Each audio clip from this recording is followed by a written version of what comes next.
Pessoal, tudo bom? Vamos dar prosseguimento aqui com as aulas de inventário florestal em tempos de Covid, né? A gente vai para a nossa aula 7. Não significa que seria a semana 7 de aula, tá? Às vezes eu quebro a aula daquela semana em 2, 3 vídeos e assim por diante. Mas é a última aula teórica que vocês vão ter antes da parte em Excel, da parte prática em Excel, que são os cálculos de suficiência amostral, tá bom? Vamos que vamos. Na aula passada a gente comentou sobre diferentes fitofisionomias, né? Se você tem uma floresta homogênea, heterogênea, plantada, nativa e as diferenciações entre elas, algumas diferenciações. E quando você vai fazer qualquer tipo de inventário, é muito bom você saber qual é a fisionomia que você vai trabalhar e, se possível, já entrar no Google Earth, tá? E fazer aí um mapeamento da área. Como assim fazer um mapeamento? Bom, você olha qual é a área que você vai trabalhar, você quadricula essa área, tá? A gente vai fazer isso lá no final da disciplina. Você faz literalmente você coloca a área e por cima dessa área você coloca um papel milimetrado, ou como se fosse um papel milimetrado, né? Hoje em dia a gente faz isso pelo próprio computador, para você posicionar as suas parcelas. Então, é bastante interessante você já no Google marcar com o seu GPS, com o GPS do Google, os pontos, né, onde você vai inserir as parcelas para facilitar você a localizar essas parcelas. E quando você for para campo, você pode usar o seu GPS. Se for uma área mais afastada, você vai ter que ter um GPS próprio, tá? Mas se for uma área mais próxima aí de algum centro urbano, os próprios celulares têm GPS integrados e você pode estar utilizando eles, ok? E essa parte eu sei que é difícil, eu sei que é complicado, mas eu tenho que falar para vocês. Se possível, antes de você aceitar um projeto de consultoria, né, às vezes você pega uma consultoria ambiental aí, é interessante você ir até a área e conhecer a área. Por quê? Principalmente no começo, quando a gente entra no mercado de trabalho, a gente acaba aceitando alguns trabalhos por um preço um pouco mais baixo do que deveria, tá? E às vezes você aceita um trabalho numa floresta de morro bastante inclinada, que vai te dar muito trabalho, ou então numa vereda, onde o serviço de campo ele é extremamente difícil de ser realizado. E às vezes você gasta muito mais tempo inventariando do que você deveria gastar, tá? E isso causa uma série de dificuldades aí para você e você vai literalmente, a sua hora de trabalho vai ser muito baixa, tá? Eu sei que é difícil fazer isso, mas uma dica que eu dou, entre no Google Earth e dê uma olhada, né? Encontrem a área que você vai trabalhar e dê uma olhada na inclinação daquela área. Você vai ter uma noção de que se aquela área pode ser uma área inundada ou se pode ser uma área de morro. E aí talvez você deva cobrar um pouco mais caro pelo serviço, tá? E sempre você deve fazer um croquis da área. O que é um croquis? É um mapinha para você situar as parcelas, né? Nesse caso aqui a gente tem algumas curvas que vão estar delimitando a inclinação da área. Vocês têm isso em outras disciplinas, tá? Não é nem a parte que eu sou bom, não. E aqui estão as parcelas, ó. Não sei se vocês conseguem ver, mas tem numeração das parcelas. Aqui foi feito numa metodologia sistemática. Então, o que acontece? Você sabe onde está o rio, você sabe aonde tem áreas mais inclinadas e áreas menos inclinadas, tá? Então esse croquis, pessoal, ele não é simplesmente para você, mas é para facilitar quem está lendo o seu relatório a entender um pouco sobre aquela área e também para outras pessoas no futuro que queiram ir nessas parcelas e continuar fazendo o trabalho, né? Fazer aí um monitoramento da área para que a pessoa chegue nas parcelas com facilidade. Então a gente não faz esses croquis simplesmente para a gente se situar, não. É para que outras pessoas entendam o nosso trabalho, tá? Ah, Wagner, eu tenho dificuldade em fazer uns croquis um pouco mais bonitos, né? Um pouco mais trabalhados. Ok, para começo você pode fazer aí mais uma sistematização das parcelas mas de uma demonstração de onde as parcelas estão. Esse daqui é um croquis muito mais simples, né? Nesse caso aqui a gente tem a represa, que era onde as parcelas foram efetuadas. Essa é a área florestal, ó. Essa é a área florestal, e a pessoa colocou à disposição das parcelas, tá? É muito importante você deixar claro qual que é a parcela 1, 2, 3 e assim por diante, porque no futuro outras pessoas provavelmente voltarão na área, farão um monitoramento, ou se alguém do órgão ambiental quiser fazer uma vistoria, fica fácil para a pessoa encontrar. Então a gente tem que deixar bem claro isso, é uma parte importante. Tá? E aí sim, você vai selecionar algumas metodologias e vai começar o seu inventário florestal. Então você já tem uma noção de que tipo de floresta você vai trabalhar, a localização dessa floresta, e aí você vai agora sim partir para as metodologias de coleta de dados, tá? E é uma parte extremamente importante e dependendo da intenção do seu trabalho, você pode modificar a metodologia de amostragem e a gente vai comentar um pouco sobre essa parte mais teórica aí com vocês. Bom, o que levar em consideração para escolher a metodologia de amostragem? Primeiro, a finalidade, tá? O slide anterior, eu comentei com vocês. Dependendo do motivo pelo qual você está fazendo aquele inventário, você já pode pensar em qual é a melhor metodologia. Bom, sobre a sua área amostral, sobre o seu universo amostral. Se você tem uma área muito grande, e é geralmente o que vai acontecer, você vai perceber rapidamente que é impossível você fazer um censo. Tá? O que seria um censo? Você fazer um inventário de 100% das árvores que tem ali, tá? Tem naquela localidade. Mesmo que se fosse possível fazer o inventário a 100%, ou seja, o censo, o tempo que você vai ter geralmente é escasso, principalmente em consultorias, tá? A pessoa que está te pagando, ela vai te pagar geralmente por dias, né? Então você vai ter 5 dias de trabalho de campo, você vai receber tanto.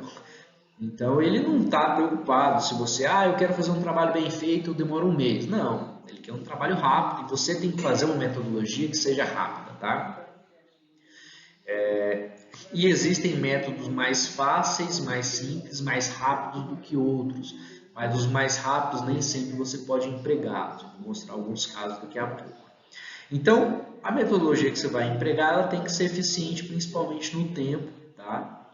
E o que é ser eficiente para a gente? Ser eficiente é gastar pouco tempo, mas ao mesmo tempo ter estimativas estatísticas mais precisas possíveis, tá? Daquela sua área de estudo que você vai estar trabalhando. Quando eu falo comunidade arbórea, pessoal, eu estou falando mais em relação a áreas nativas, tá? Quando eu falar população, eu estou falando uma população de árvores, ok? Mas no final das contas o sentido vai ser bem parecido aqui para os dois casos. Bom, você já percebeu que não dá para fazer o inventário da área toda, então você vai ter que fazer uma amostragem. Então você vai selecionar dentro de tantos hectares que tem a sua floresta e vai fazer poucas parcelas que representam às vezes 0,6 hectares, 0,8 hectares, 1 hectare daquela área. Tá? Geralmente o nosso objeto de estudo vão ser parcelas. Tá? É possível o seu objeto de estudo, né, ser as árvores individualmente, mas eu sugiro a vocês não fazerem isso, porque a suficiência amostral que a gente vai trabalhar, ela é muito voltada para a área amostral. E uma parcela tem uma área amostral bem definida, tá? Então, quase sempre a gente vai utilizar as parcelas como as nossas unidades amostrais, ou seja, como as nossas amostras, ok? Você tem que perceber se o ambiente ele é heterogêneo. Wagner, mas você já falou sobre floresta heterogênea e homogênea. Aqui eu estou falando outra coisa. Eu estou falando sobre a heterogeneidade do seu ambiente, a heterogeneidade dentro da sua floresta. Por exemplo, imagina que você vai trabalhar numa floresta de eucalipto, que é uma floresta homogênea, mas você consegue perceber que tem uma área dessa floresta que ela está numa região onde o solo, onde o declive ele é alto. E ali você percebe que as árvores estão pequenininhas. Na parte mais embaixo, onde você não tem mais esse declive muito inclinado, as árvores já têm um porte maior. Ou seja, você percebeu que dentro de uma floresta homogênea, você tem duas situações diferentes. Então você tem uma heterogeneidade de árvores, tá? Dentro da sua floresta. Numa região de solo mais inclinado, árvores fininhas e pequenas. Numa região onde o solo está menos inclinado, árvores maiores, né, em maior parte. Ou seja, existe uma heterogeneidade ambiental ali. E às vezes, se você escolher a metodologia, não vou dizer errada, mas uma metodologia não tão eficiente, você pode ter interpretações equivocadas, tá? Então é muito, muito importante você definir direito a sua metodologia e tentar entender um pouco melhor a sua área. Logo mais eu vou chegar nessas metodologias, tá? Na próxima aula, quando vocês verem os cálculos, vocês vão entender direitinho a importância disso. Um exemplo aqui, um outro exemplo, tá?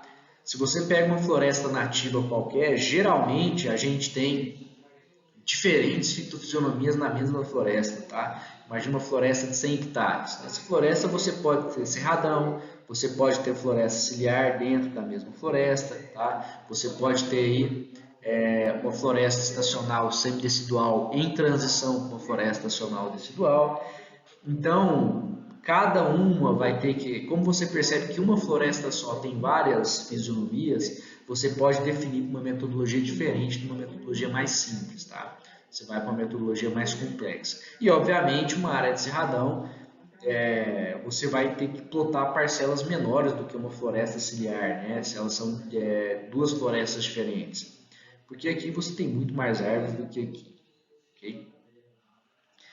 E não tem jeito, tá? Aquilo que eu falei anteriormente, se você faz uma visita prévia, você tem uma noção muito melhor da metodologia a ser empregada. Quando a gente não conhece a área, às vezes a gente chega nessa área achando que vai adotar uma metodologia, e quando a gente conhece a área, a gente percebe que na verdade não, é melhor adotar outra metodologia. Aí você gasta um tempinho aí para se organizar, tá? Bom, já percebemos que a metodologia tem que ser rápida, prática, representar bem a comunidade e ser eficiente, tá? Quando a gente trabalha com escalas diferentes, a gente dá nomes diferentes para o inventário. Como assim, Wagner? Como assim? O que você está falando? Imagina que você não conhece uma área, você saiu aqui do Cerrado e foi lá para a Amazônia, chegou lá, você tem que fazer um inventário de uma imensa área, uma área gigantesca aí, mais de 1.000 hectares. Bom, você não vai inventariar esses 1.000 hectares, você não vai fazer isso. O que você faz? Você seleciona algumas áreas, tá? Você seleciona algumas áreas e faz algumas parcelas dentro dessas grandes áreas. Então você tem lá uma área gigante, você escolhe alguns pontos e faz algumas parcelas ali. Então você vai fazer um inventário de reconhecimento. No final das contas, você vai amostrar uma área muito pequena em relação à área total daquela floresta, tá? Então, inventário de reconhecimento é quando você vai fazer um inventário em uma área muito grande, que geralmente você não tem muitas informações sobre essa área, e o tamanho da área que você vai amostrar é muito pequeno em relação ao tamanho da área total. O que é um inventário de semidetalhe? Geralmente é o que a gente faz, tá? Você já tem noção da área que você vai trabalhar. Essa área não é tão grande assim, é uma área, sei lá, de 50, 60 hectares, às vezes maior, tá? Mas você consegue fazer uma amostragem um pouco melhor em relação à área total. É claro, gente, que mesmo assim você geralmente vai ter uma amostragem pequena em relação à área total. Mas você já vai ter uma representatividade maior. Só para vocês terem noção, o erro amostral aqui, ó, de inventário de reconhecimento, geralmente ele é muito maior do que o erro amostral do que um inventário de semidetalhe. O que seria esse erro amostral? A variação dos dados, tá?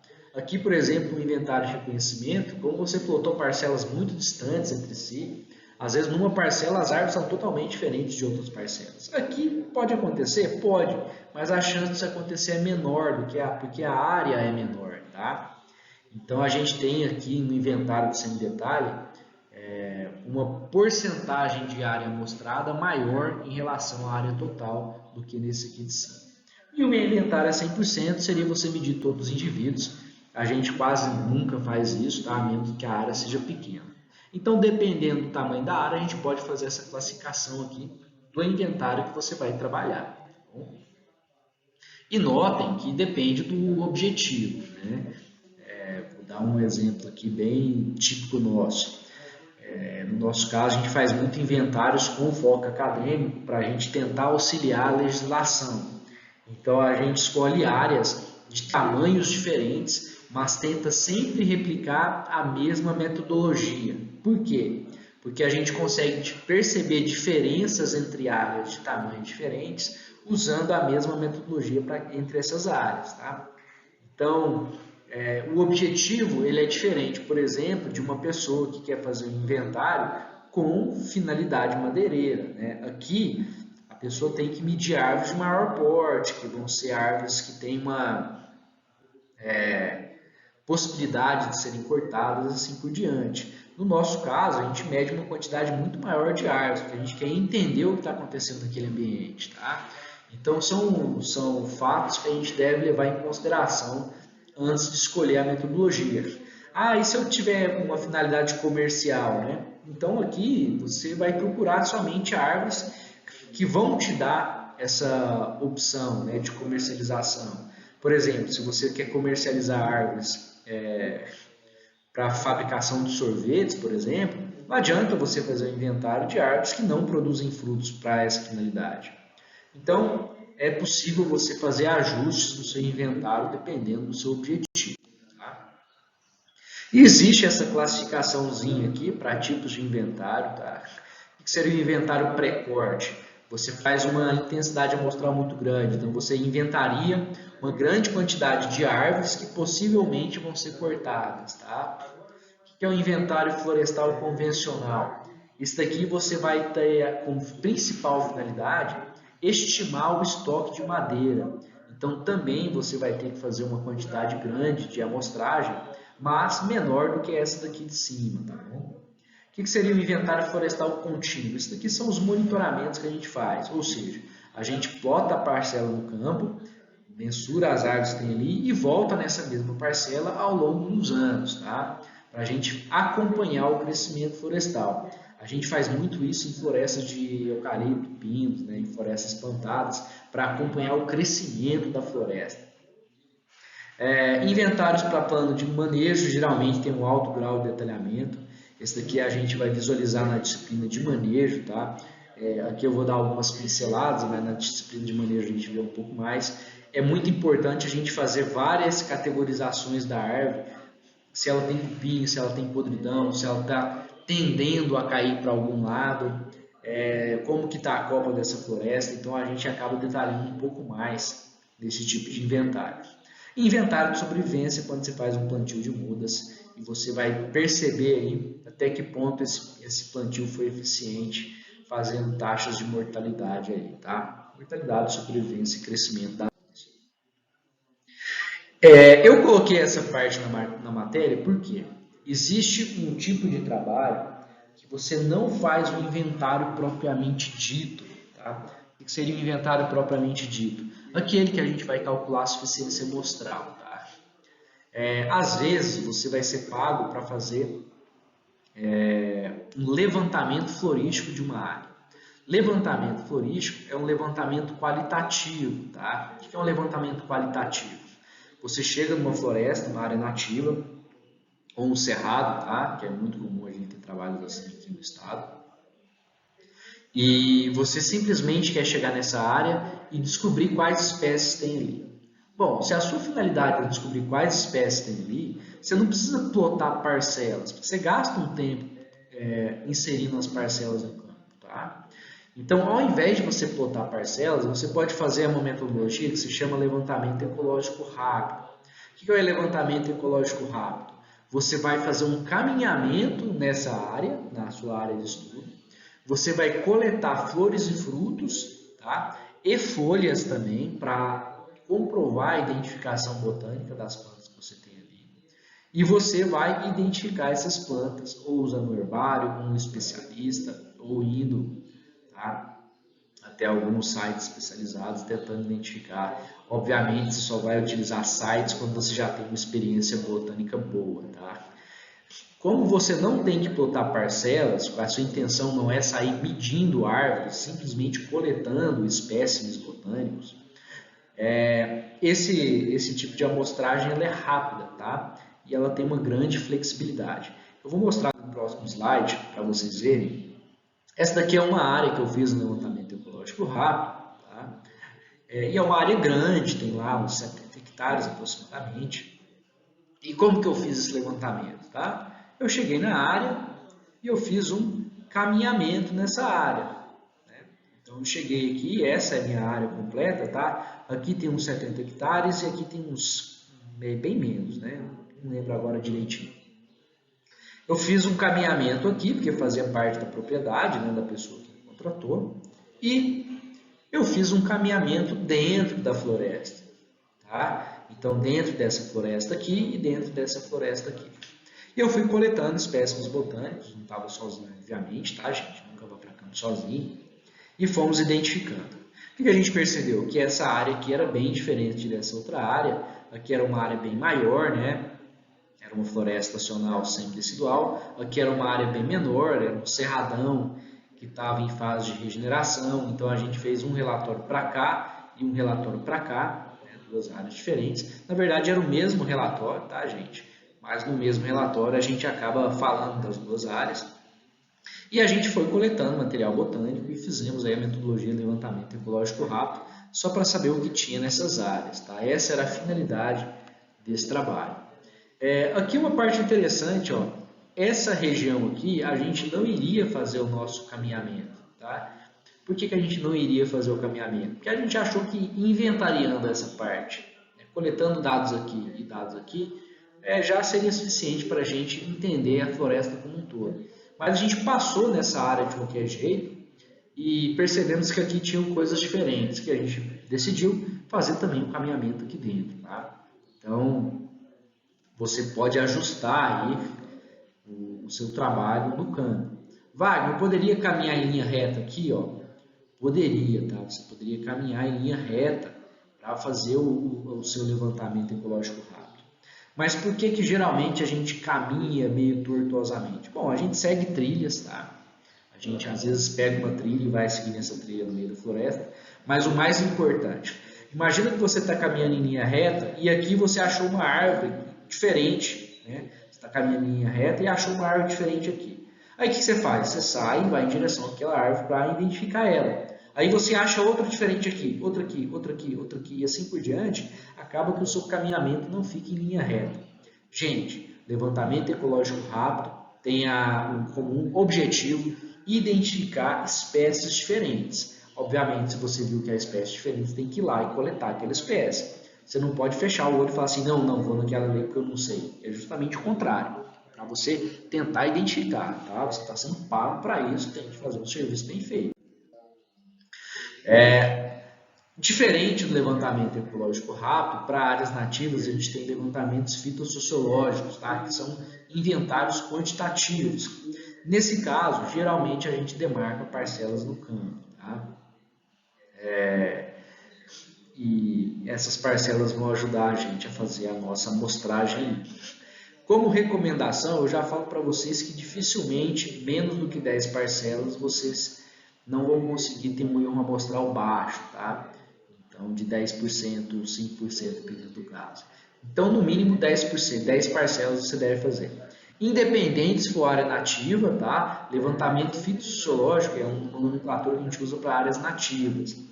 Mas se você está trabalhando numa floresta homogênea, também mínimo de 10 parcelas, tá? O ideal era ter pelo menos próximo a 30, mas 10 parcelas já dá para você começar a entender aquela floresta ali, ok?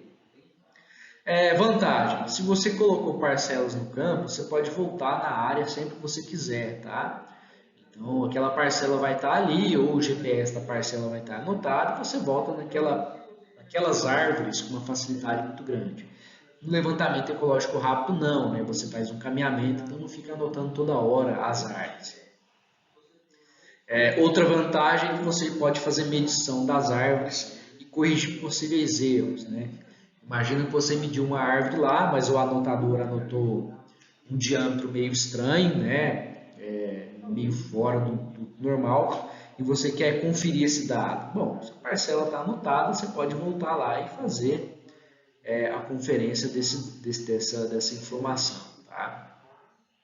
Desvantagens, obviamente, é mais trabalhoso do que outras metodologias, vai demandar mais tempo e você vai gastar material, estaca, custa dinheiro, barbante para você fechar a parcela, custa dinheiro,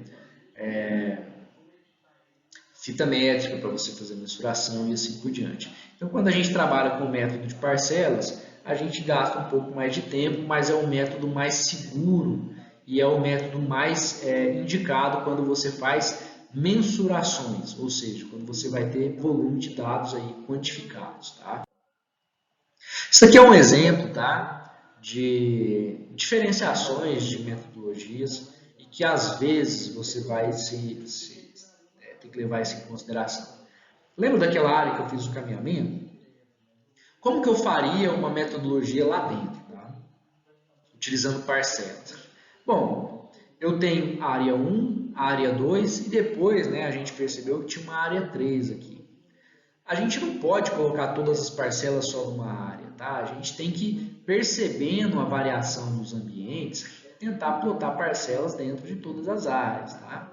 Como aqui a gente tem uma área maior do que essas outras duas áreas aqui, então seria intuitivo a gente colocar mais parcelas aqui do que nessas outras áreas. Então, dependendo da área amostral, tá? Você pode colocar mais ou menos parcelas. Aqui a gente subdividiu a área em subárea 1, subárea 2 e subárea 3. A subárea 3 era menor, então a gente poderia colocar menos parcelas. A subárea 2 maior, mais parcelas. A subárea 3 um pouco entre as duas, né, colocaria menos parcelas. Então essa é uma forma de você definir sobre a sua metodologia, tá? E a gente geralmente tenta colocar as parcelas espaçadas entre uma e outra, tá? Por que isso? Porque assim, uma parcela não interfere na amostragem da outra. Eu vou tentar explicar. Imagina que você tem uma árvore grandona aqui dentro dessa parcela e ela é tão grande que a copa sombreia a parcela do lado. Então quer dizer que a parcela do lado está sofrendo interferência dessa primeira parcela, ou seja, ela está tendo modificações por causa dessa parcela aqui, de uma árvore grande dessa parcela. Então as amostras, uma está colada na outra e uma está interferindo na outra. Literalmente, elas têm uma certa dependência amostral, tá? Uma parcela está sendo influenciada pela outra. Quando você plota parcelas distantes, você minimiza esse problema e dá para perceber que quando as parcelas estão distantes entre si, você tem uma amostragem um pouco mais abrangente da floresta, tá? Uma outra consideração aqui. Então, geralmente, a gente utiliza, se vale desse tipo de amostragem, que a gente chama de amostragem casual, tá? Amostragem casual simples, onde você tenta espaçar as parcelas entre si. Mas existe um outro tipo de metodologia, que é uma metodologia por transectos, tá? Wagner, mas espera aí, você acabou de falar que é muito útil você colocar as parcelas espaçadas. E aqui, a gente tem, nesse outro exemplo aqui, a gente tem vários transectos, transecto 2, 3, 4, 5, assim por diante. A pessoa colocou letras, né? E a gente tem as parcelas, né, dentro desses transectos. Mas por que a pessoa fez desse jeito e não fez desse jeito? Gente, metodologias, elas são feitas para a gente entender a floresta. Tá? Nesse caso, a pessoa percebeu que a floresta tinha uma área de mata ciliar. Esse daqui é um rio que está passando, tá vendo, gente? Ó. E aqui tinha uma mata ciliar, tinha uma floresta estacional e tinha um cerradão nessa parte mais de borda da floresta. A pessoa achou interessante fazer essa metodologia em linhas, tá? Em transectos e colocar as parcelas assim, para ela conseguir entender direito as diferenças entre mata ciliar, floresta estacional e cerradão. Se a pessoa fizesse um outro tipo de metodologia, vamos supor, usando essa mesma metodologia aqui, onde muitas vezes a gente sorteia as parcelas, poderia acontecer de não ter nenhuma ou poucas parcelas sendo plotadas na mata ciliar, porque ela é menorzinha aqui. A pessoa quis evitar esse tipo de situação e preferiu utilizar o método de transecto. Vantagem de você usar transecto. Bom, você pode subdividir ele em várias parcelas, então você vai ter várias parcelas dentro do transecto, aumentando o seu número de amostras no final das contas, tá? Você consegue pegar melhor efeitos que você já conhece. Por exemplo, aqui próximo ao rio, você sabe que vai ter um efeito do rio em relação às árvores que estão na margem desse rio. Então você sabe que tem um efeito da água do rio aqui. E você sabe que tem um efeito da borda da floresta, do lado de fora que tem cerrado, tá? Essa borda da floresta recebe muito vento e esse vento não permite ter árvores de grande porte aqui nessa borda, tá? Então você já tem efeitos claros que você quer perceber, você já tem uma noção e você escolhe uma metodologia diferente, uma metodologia habitual, tá? É possível fazer isso, não tem grandes problemas, mas você tem que entender um pouco sobre a área para opinar uma metodologia um pouco diferente das habituais. Algumas vantagens e desvantagens, tá? Método de transecto, você não tem muita flexibilidade. Você escolheu o método de transecto, você tenta seguir aquele método perfeitinho, tá? No caso de parcelas, né, dispostas aleatoriamente na floresta, vamos supor que você chegou nessa parcela aqui, e ela é uma parcela que tem as mesmas coisas que tinham aqui. Exatamente as mesmas coisas, tá? E você percebeu que do lado tem árvores um pouco diferentes e você acha importante estar fazendo esse levantamento. Você pode, no campo, flexibilizar e colocar a parcela um pouco mais do lado. Quer ver um outro exemplo, até melhor do que esse que eu falei? Imagina que você caiu nessa parcela aqui e tem um monte de abelha. Um monte de abelha. Tem 3, 4 árvores com um monte de caixa de abelha. Você vai correr o risco? Tá? Não, você vai para longe, caminha mais alguns metros e faz a modificação e coloca a parcela aqui. Essa flexibilidade ela é importante, tá? Ela faz parte ali do seu trabalho. Claro que você não vai colocar parcelas grudadinhas, tá? Em termos estatísticos, essa metodologia ela é muito melhor porque ela segue os preceitos estatísticos, principalmente o preceito de independência amostral ali entre as parcelas, tá? Claro que tem uma dificuldade desse tipo de amostragem aqui, porque quando você faz esse tipo de amostragem, né, por parcelas distantes umas das outras, às vezes é difícil você encontrar a parcela. Porque isso daqui, gente, a gente faz no Google Earth usando o georreferenciamento, né? Mas às vezes no campo você demora a sair daqui para cá. Vamos imaginar que tem um morro aqui separando essa parcela daqui. Então, às vezes, né, você vai ter mais dificuldade em fazer esse tipo de trabalho do que fazer alguns transectos, passar uma linha e fazer a mensuração. De qualquer forma, as duas metodologias são possíveis de serem feitas, mas de início eu peço a vocês preferirem esse tipo de metodologia aqui, tá bom? Ah, outra coisa que eu estava esquecendo, né? Imagina que você fez esse trabalho e esse trabalho. 5 anos depois, outra pessoa diferente. Você quer voltar nessa área aqui ou quer voltar nessa área aqui. Notem que se a pessoa encontrar o primeiro transecto, fica fácil dela achar todos os outros, tá? Aqui não. Você achou a primeira parcela, você às vezes vai demorar a achar a segunda parcela, você tem que andar, caminhar com GPS assim por diante, tá? Então também nesse tipo de trabalho, quando você quer fazer monitoramentos, ele vai ser um pouco mais complicado para você. Às vezes é melhor usar esse tipo de trabalho aqui, tá? De metodologia. São dicas, tá? Vocês aí. Uma dúvida muito grande e que vocês devem levar em consideração nos trabalhos de vocês. Qual é o tamanho da parcela que eu devo fazer, tá? Eu já sei que eu tenho que fazer parcelas, eu quero fazer uma parcelas independentes uma das outras, mas qual que é o tamanho da parcela? Gente, varia muito, tá? As primeiras parcelas feitas lá na Amazônia, elas tinham 100 por 100 metros, que são parcelas bem grandes, tá? Parcelas imensas aí de 1 hectare. E para facilitar a metodologia no campo, eles dividiam essas parcelas em 5 subparcelas de 20%. Pessoal, trabalhar com um quadrado amostral, um quadradão, né, de 100%, tem a vantagem que você não se perde dentro desse quadradão, tá? Mas não é a melhor maneira, porque todas as subparcelas vão estar grudadas ali entre si. Mas é o que dá para fazer quando você chega num lugar inóspito que você tem muita dificuldade de trabalhar lá dentro, tá? Então, às vezes, grandes florestas tropicais, a gente encontra estudos onde a pessoa foi lá, fez um quadradão amostral, porque era o que dava para ser feito. No entanto, quando possível, é interessante você usar parcelas menores, tá? Então, por exemplo, 10 por 10 eu concordo que é uma parcelinha pequena, mas às vezes a situação onde você se encontra, a floresta é tão difícil de ser trabalhada e tem tantas árvores dentro de uma parcelinha de 10 por 10 que ela resolve o seu problema, tá? Então, se você faz parcelas menores, você tem um número maior de parcelas na mesma área. Então, vamos supor uma área de 1 hectare, tá? Numa área de 1 hectare aí, você pode ter uma parcela 10 por 10, você pode ter 5 parcelas 20 por 10, 20 por 100, perdão, ou você pode ter 100 parcelas de 10 por 10. E eu garanto para vocês que a estabilização da nossa eficiência amostral aqui vai ser muito mais fácil do que aqui. Quanto maior o número de parcelas, mais fácil é para você atingir a suficiência amostral, tá? Então você deve levar em consideração.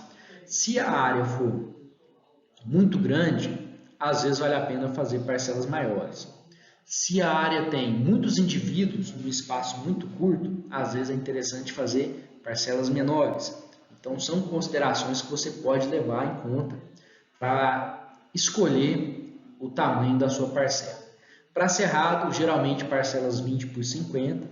Para florestas, geralmente parcelas 20 por 20. Tá? Em termos de tamanho de floresta. Pessoal, vou falar uma coisa interessante aqui que tem nos livros, tá? Bem teoria mesmo.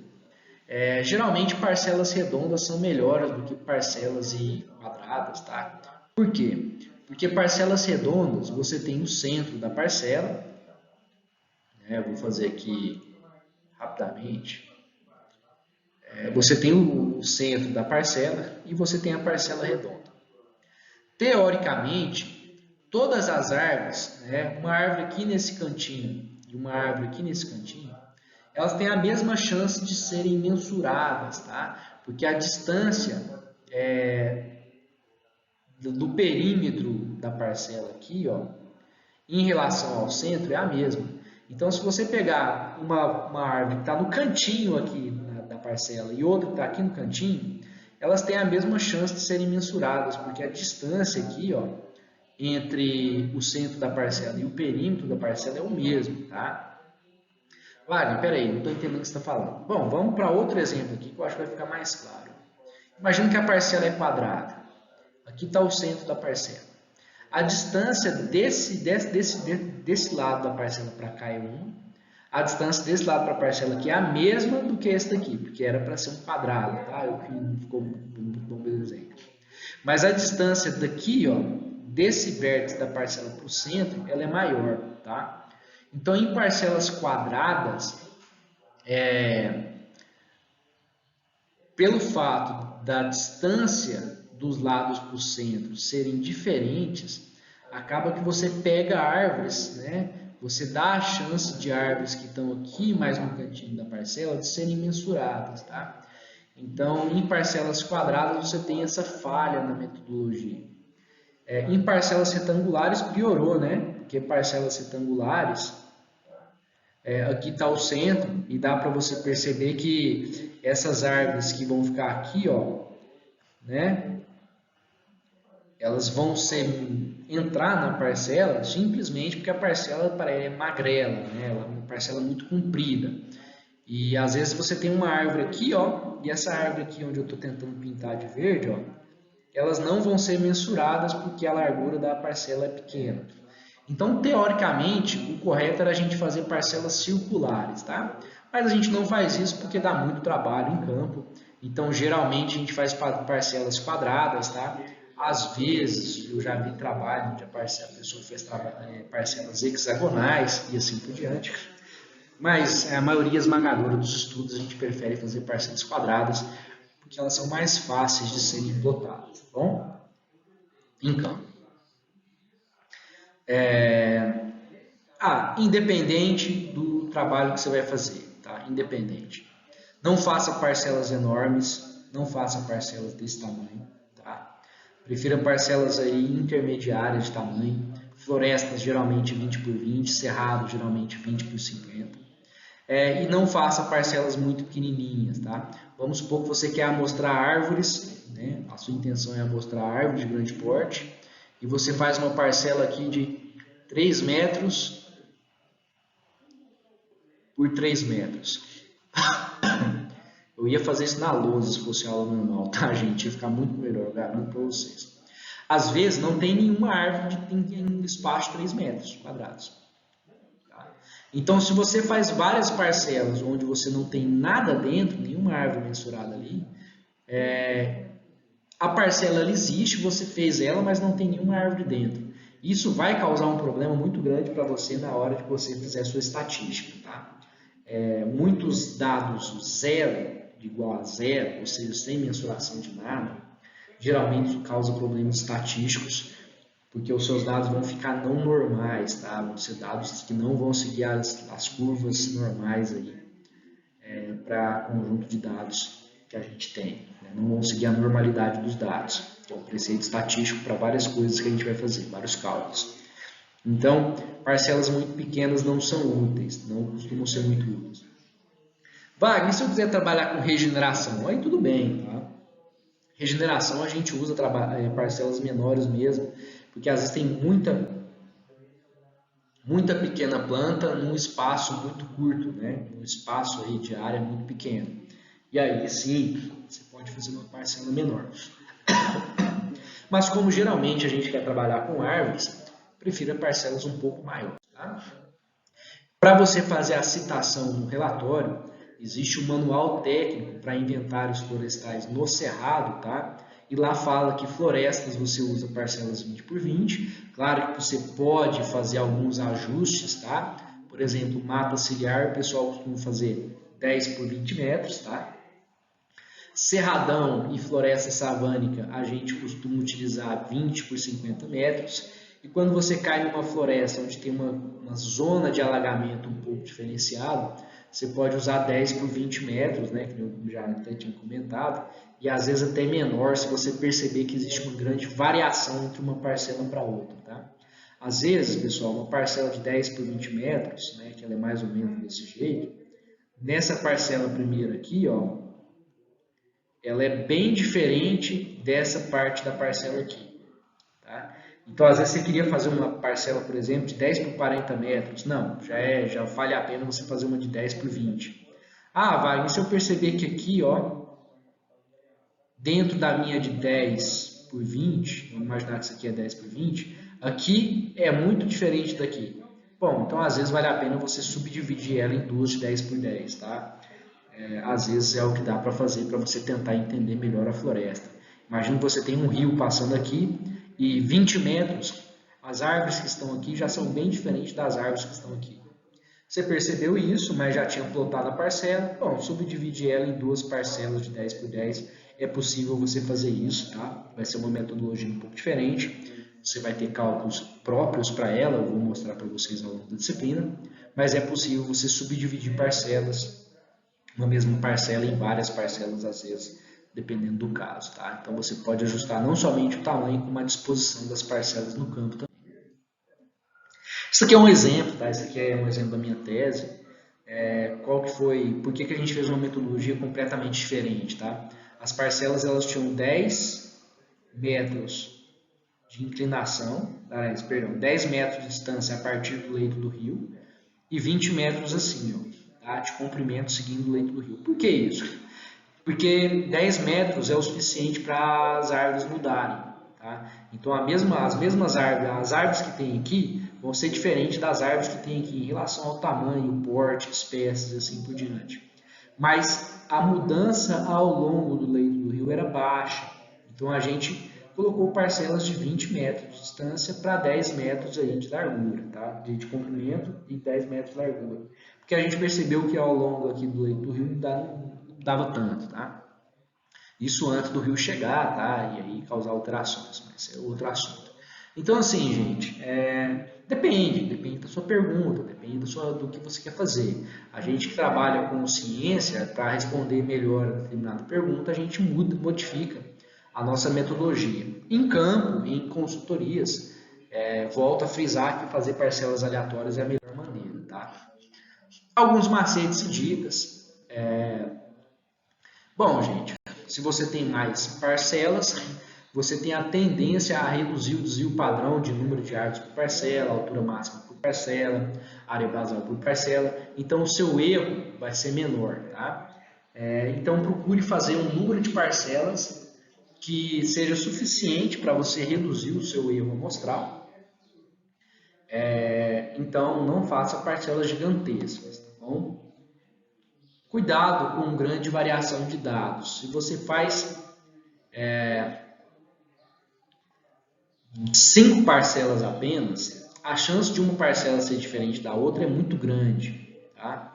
Mas isso causa um erro enorme. Imagina, por causa de uma parcela, você já percebeu que você tem 20% de problema aí.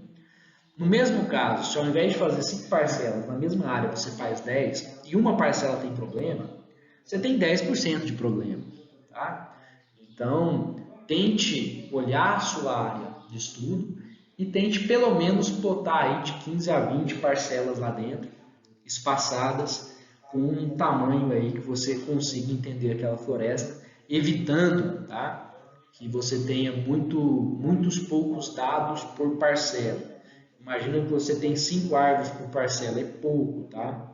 Você deve ter aí pelo menos de 15 a 20 árvores por parcela, para você ter uma noção boa daquela floresta, tá?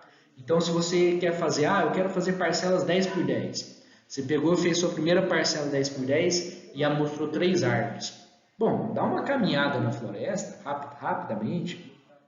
Você vai perceber que 10 por 10 pode ser um tamanho pequeno. Faça 20 por 20, tá? E aí você percebeu que numa parcela 20 por 20 coube 18 árvores. Bom, agora você já... Não, 18 árvores por parcela já é um número legal, tá? E aí você modifica a sua metodologia. É possível fazer isso em campo, a gente tem que tomar decisões. Inventário é uma disciplina que vai te ajudar a tomar decisões. E um pouco desse conhecimento vai ajudar vocês aí a entender melhor a sua floresta, tá? Cerrado, parcelas maiores, floresta, parcelas um pouco menores, tá? No caso do cerrado, tem um pequeno porém, tá? Imagina que isso aqui é uma parcela do cerrado, aqui você tem uma árvore, outra árvore, faz de conta que eu estou olhando a floresta por cima, tá? Você vai perceber que tem muitos buracos entre as árvores, tá? Entre as copas das árvores. Então, as árvores estão mais espaçadas. Como as árvores estão mais espaçadas, se você faz parcela pequenininha, você pega poucas árvores por parcela. Então, para cerrado, parcelas maiores. Para floresta, não. A gente costuma achar árvores ali encostadas umas nas outras, tá? E não tem muito problema, não. Efeito de borda. Se você está trabalhando com floresta, às vezes vale a pena você tentar evitar a borda se isso for interessante para você, tá? Porque a borda florestal ela tem uma conformação bem diferente do interior da floresta. Wagner, mas no trabalho eu acho importante captar o efeito de borda. Então amostre a borda. Tá? Wagner, não é interessante captar o efeito de borda. Então eu amostre a borda. Leve isso em consideração, tá? As espécies que tem na borda são diferentes do interior da floresta. Você costuma ter uma maior densidade de árvores na borda e uma área basal menor na borda. Sugestão: sua floresta tem 4 hectares, meio hectare está na borda, amostra equivalente, tá? Faz aí uma equivalência do número de parcelas na borda em relação ao número de parcelas no interior. Algumas considerações, tá? Notem que florística e fitociologia são trabalhos diferentes, com focos diferentes, e você tem que ver direitinho com o seu empregador o que ele quer, tá? E o que vai ser importante para você. No final das contas, inventário florestal em mata nativa são levantamentos fitossociológicos, tá? Em termos de metodologia em campo. E em floresta plantada, a gente chama de inventário florestal mesmo, tá? Floresta plantada a gente não vai chamar de fitosologia, sempre inventário florestal. E os cálculos são diferentes, vocês vão ver que fitosologia a gente foca bastante para as espécies, para a área basal. Em floresta plantada o nosso foco final é o volume de madeira, então os cálculos vão ser um pouco diferentes, né? Alguns cálculos, tá? Por causa do foco. No caso de levantamento fitossociológico, a gente geralmente plota parcelas permanentes. O que são parcelas permanentes? São parcelas que a gente deixa no campo demarcadas, tá? Com estacas. E aí fica fácil voltar para campo, tá? Eu já comentei isso para vocês, para eu faço fazer um monitoramento. Estes são alguns dos materiais aí que a gente utiliza no campo. Minha sugestão é você ir para campo com pelo menos 3 ou 4 pessoas, porque aí elas conseguem fazer a parcela rapidamente, tá? Plotar a parcela rapidamente. Uma pessoa fica com a função de anotação, geralmente uma pessoa com uma letra boa, tá? Uma letra bonita para facilitar aí o entendimento dos dados. É muito importante isso. É horrível você voltar do campo e ter que ficar decifrando a letra dos outros, tá? Eu tenho uma letra horrível, então quase nunca eu sou anotador. Uma pessoa para medir as árvores, fazer a mensuração, e uma pessoa para coletar material botânico. Então, mínimo 3 pessoas ali no campo. Eu sugiro 4 a 5 pessoas, já ajudam bastante no trabalho de campo, tá? Principalmente para você fazer o trabalho em floresta nativa. Floresta plantada, dependendo da floresta, menos pessoas, dependendo do trabalho, dependendo da floresta, mais pessoas, dependendo da função, tá? Por exemplo, floresta plantada, pegar altura, precisa de uma pessoa só para fazer a mensuração de altura, às vezes até 2, tá? Então você já tem um número de pessoas maior ali para você fazer as parcelas. Ah, Wagner, não tem que pegar a altura em floresta nativa? Tem, mas a gente pega a altura de poucas árvores, tá? Por parcela. Então, às vezes, né, uma pessoa só faz esse serviço. No campo, você tem que plaquetar a estaca, tá? Que vai ter o número da parcela, nesse caso aqui é a da parcela 4. Você vai ter que passar barbante, tá? Para fechar a parcela no campo. A gente vai ter uma aula só disso, tá? Vamos esperar que o Covid aí dê um tempo pra gente. Mas se ele não der um tempo, eu marco com vocês depois que o Covid passar para a gente fazer isso. Usar trena, tá? Para medir o tamanho da parcela. As árvores, pessoal, também tem que ter plaquinhas, tá? Não precisa bater com prego, você pode fazer um suporte aqui, né? Para você não danificar a árvore, mas colocar a plaquinha. Em alguns casos, o pessoal usa até o GPS, né? Quando é cerrado e a gente consegue ver as árvores.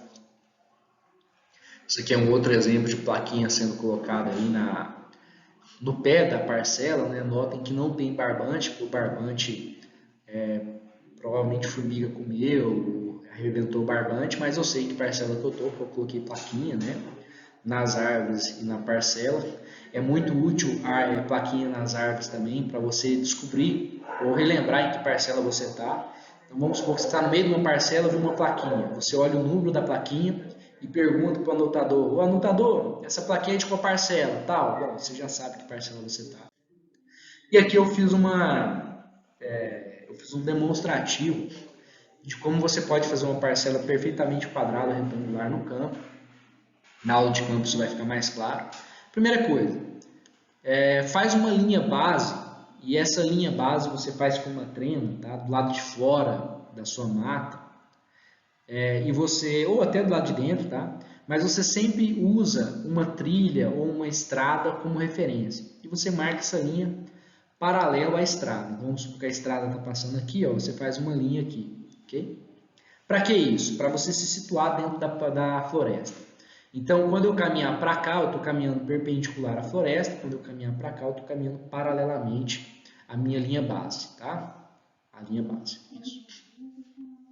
Vamos supor que você tem que colocar uma parcela aqui, tá? Baseado no GPS, você anotou, antes de ir para a mata. Você coloca uma estaca aqui, você caminha 3 metros e coloca outra estaca aqui, ou deixa uma pessoa aqui. Eu prefiro colocar uma estaca, por quê? dessa estaca para essa estaca, eu tenho uma linha reta, tá? Então, se eu quiser depois caminhar aqui em linha reta, basta eu falar para uma pessoa ficar aqui e a pessoa olha essa estaca e guia o meu caminhamento na floresta para eu andar em linha reta, tá? Bom, coloquei uma estaca aqui, caminhei 3 metros, coloquei outra estaca aqui. Vou voltar na estaca e vou caminhar 4 metros. Aqui ficou invertido, né? 4 metros aqui, 3 metros aqui, tanto faz. E vou caminhar 4 metros aqui, tá? Então, 3 metros para cima, 4 metros para baixo. Para que aqui eu tenha um ângulo de 90 graus e esse vértice fique aqui perfeitinho, né? Para mim formar um quadrado depois, basta eu pegar a minha trena e caminhar daqui para cá, ó. Se esse tamanho aqui foi 5 metros, tá? Notando que aqui eu caminhei paralelamente à minha linha base e aqui eu caminhei perpendicularmente à minha linha base. Se eu fizer esse procedimento, o que eu vou conseguir perceber? Que aqui eu tenho um ângulo reto de 90 graus. Então esse vértice está perfeito, tá? Esse vértice aqui está bonitinho.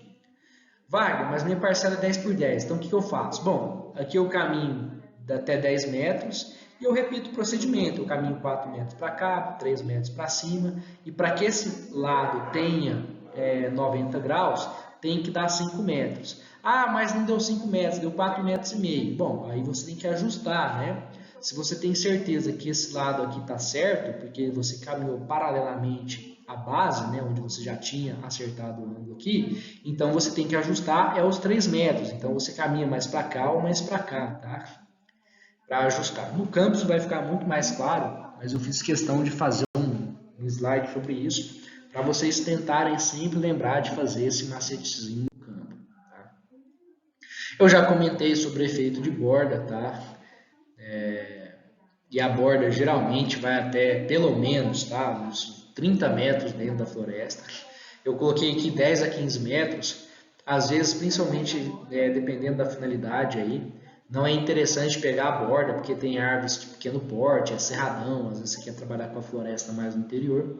E aí você evita o efeito de borda, caminhando aí uns 20 metros pelo menos, para você começar a plotar suas parcelas no campo.